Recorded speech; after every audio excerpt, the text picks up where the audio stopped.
Salut à tous, il y a quelque temps je vous avais promis une vidéo sur l'intégration des cartes JK BMS dans Home Assistant. Nous allons voir dans cette vidéo comment intégrer facilement toutes les fonctionnalités de cette carte BMS en utilisant un ESP32 avec les fonctionnalités Bluetooth et Wi-Fi. Donc pour ce faire, on utilisera une simple carte ESP32 donc qui coûte 4-5 € aujourd'hui sur AliExpress. On viendra l'alimenter via le port USB et c'est tout ce qu'on aura à faire sur cette carte, puisque les données de la carte JK BMS transiteront en Bluetooth entre l'ESP32 et la JK BMS et on utilisera le réseau Wi-Fi local pour récupérer les informations de la carte ESP32 dans Home Assistant. Une fois qu'on a récupéré notre ESP32, eh bien on va créer un nouveau device dans ISP Home et on va utiliser une intégration qui existe. Je vous laisse le lien sous cette vidéo. Donc les fichiers sources c'est sur GitHub, vous avez un lien donc ici. Vous allez pouvoir faire un copier-coller de l'intégralité du programme pour récupérer toutes les informations d'une carte JK BMS. Donc ça c'est intéressant. Vous pouvez faire un copier-coller de l'intégralité des données et puis on voit que en détail par exemple on peut récupérer toutes les tensions des cellules de notre batterie, les résistances internes, etc. Alors on peut effacer ce qui ne nous intéresse pas, on peut juste garder ce qui nous intéresse. C'est à vous de voir si vous voulez garder l'intégralité ou pas. Vous pourrez de toute façon dans un second temps n'afficher que ce dont vous avez besoin. Il y a évidemment quelques petites modifications à faire pour pouvoir récupérer les informations d'une carte JK BMS. La première chose évidemment c'est votre code Wi-Fi mais qui est normalement maintenant codé dans un fichier secret. Donc là théoriquement vous n'avez rien à changer au niveau du Wi-Fi. La deuxième chose qu'il va falloir configurer, c'est la version de votre JK BMS. Donc il existe 3 versions actuellement de cartes JK BMS, des plus anciennes, jusqu'à la plus récente. Et vous allez pouvoir indiquer quelle version vous utilisez tout simplement. Entre la JK, moi j'utilise celle-là, la JK0232S, mais vous allez peut-être utiliser la 24S ou la JK04 par exemple. Il existe 3 versions de la JK BMS. Et ensuite, il va falloir récupérer l'adresse MAC Bluetooth de votre JK BMS. Et pour ce faire, on va utiliser une application de scan Bluetooth. Pour récupérer l'adresse MAC Bluetooth de votre JK BMS, on va utiliser un smartphone tout simplement. Et on va scruter nos réseaux Bluetooth environnants. On va utiliser l'application BLE Scanner, que moi j'utilise et qui est très bien, facile à utiliser. Et là, il va vous scanner tous vos périphériques Bluetooth dont vous disposez. Et il va falloir trouver votre carte qui correspond à votre JK BMS. Alors, si vous n'avez pas trop de réseau Bluetooth, ça va aller assez vite. Moi, j'en ai quand même un petit paquet. Donc, on va se mettre le plus près possible de notre JK BMS. Et on va essayer de la trouver dans tout ce bourbier. Donc, moi, j'ai pas mal de périphériques Bluetooth. Mais imaginons que ce soit la première. Donc, par exemple, ici, la toute première ligne. On aura DC OD 30 A5 C6 99 comme adresse MAC.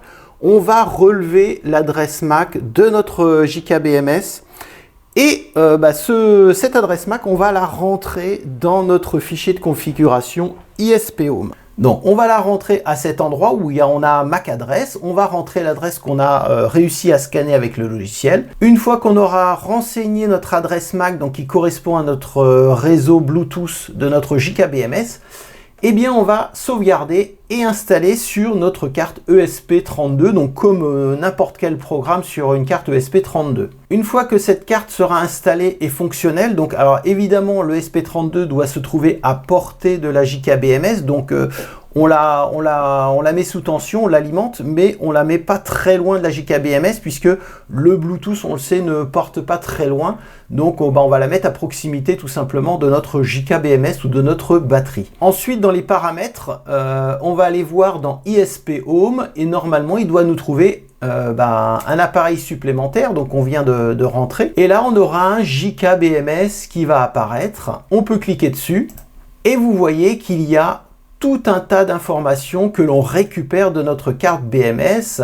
Alors, des informations uniquement en lecture. Donc, par exemple, on sait que la JK BMS est en train de charger à 900 watts actuellement, par exemple, que la tension minimum de la plus faible des cellules est à 3 volts 358, etc., etc.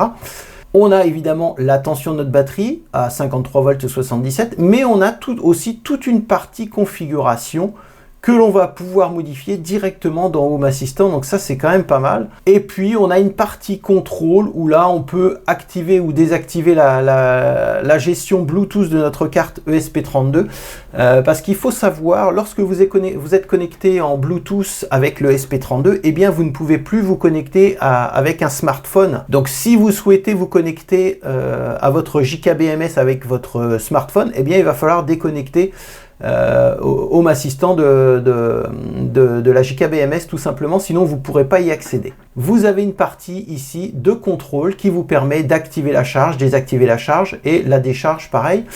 Désactiver le Bluetooth, donc si vous avez besoin de vous connecter avec votre smartphone, ben, vous pouvez le désactiver ici tout simplement. Et vous avez un paramètre intéressant ici, l'activation de l'équilibre actif tout simplement. Et je vous renvoie à ma dernière vidéo où j'équilibre ma batterie par le bas, donc en dessous des 3 volts, où là, eh bien, j'ai configuré le démarrage de la balance à 2 volts pour être sûr que, donc ici on voit déclenchement de la balance à 2 volts, mais le switch est désactivé, donc même si la tension des cellules est à 3 volts 6 ou 3 volts 5, évidemment, tant que ce switch n'est pas activé, la balance ne se fait pas. Mais on l'a vu dans une vidéo précédente, si on veut équilibrer nos batteries ou nos cellules par le bas, eh ben, on pourra utiliser cette fonction avec des règles Home Assistant pour pouvoir équilibrer notre batterie par le bas. Petit aparté, actuellement, donc là, on voit notre batterie est à 76% du soc, hein, avec 251 ampères-heure de chargé dans la batterie. On est à notre 12e cycle et on n'a que 3 millivolts de différence de tension entre les cellules. Actuellement, je ne descends plus en dessous des 3 volts, donc la balance ne se fait plus en dessous des 3 volts. Si j'avais besoin vraiment de rééquilibrer en dessous des 3 volts, eh ben je descendrais, je chargerais moins tout simplement. Mais là, en l'occurrence, eh bien, on voit que une fois que nos cellules sont équilibrées par le bas, elles restent vraiment bien équilibrées, même après 12 cycles, c'est vraiment efficace. Je vous laisse le lien de cette intégration sous la vidéo si vous voulez faire la même chose. C'est vraiment pratique, ça nous permet d'avoir un œil sur l'état de notre batterie à distance, donc ça c'est quand même plutôt pas mal.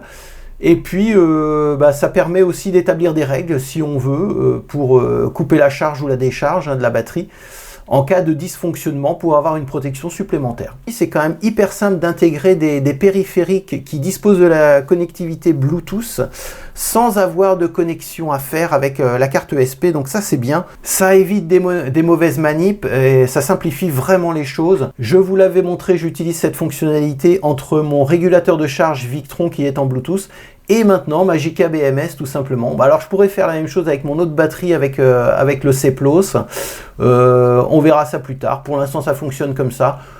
J'ai déjà un retour visuel sur ma JK BMS, donc c'est déjà plutôt pas mal. Donc je vous dis à très bientôt pour une prochaine vidéo. Ciao ciao.